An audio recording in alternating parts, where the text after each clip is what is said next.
Apakah Anda pernah menonton film Hotel Rwanda? Saya menonton film ini puluhan tahun yang lalu, tetapi cerita di film yang diangkat dari kisah nyata ini sulit untuk hilang dari ingatan saya. Rasanya sulit memahami bagaimana pertikaian antar suku yang berbalut politik dan kepentingan bisa memakan korban ratusan ribu manusia yang mati sia-sia. Rwanda adalah sebuah negara yang dihuni oleh 3 suku, yaitu pertama suku Hutu yang merupakan suku mayoritas karena mereka populasinya mencapai 85% di Rwanda. Kemudian ada suku Tutsi dan suku Twa. Mereka hidup harmonis pada awalnya dengan peran masing-masing tanpa ada konflik. Namun kedatangan penjajah pada akhir abad ke-19 menghancurkan hubungan harmonis yang selama ini sudah terbangun di antara suku-suku yang ada di sana. Bangsa penjajah melakukan pengelompokan dengan memberikan narasi yang mengunggulkan satu suku dan merendahkan suku yang lain.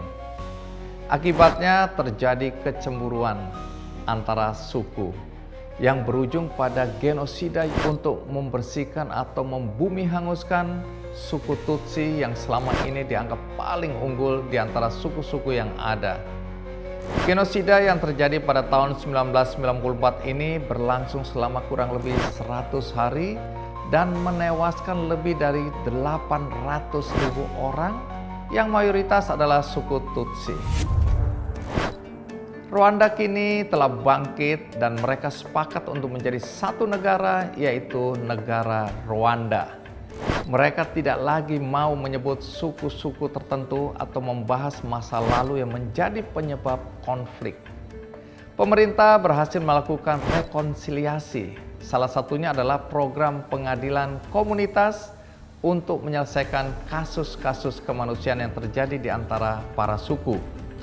Dengan adanya stabilitas politik, Bank Dunia mencatat Rwanda sebagai salah satu negara dengan pertumbuhan ekonomi tercepat di dunia dengan rata-rata pertumbuhan 8% per tahun.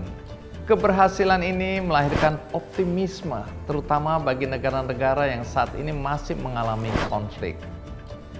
Sebagai bangsa yang kaya akan keberagaman, Indonesia juga pernah terjebak dalam konflik antar saudara.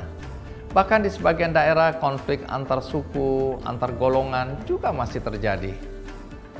Dalam setiap konflik yang terjadi selalu ada tragedi kemanusiaan. Orang-orang saling membunuh, pertemanan hancur, dan bahkan keluarga terpisah dari anggota keluarga lainnya.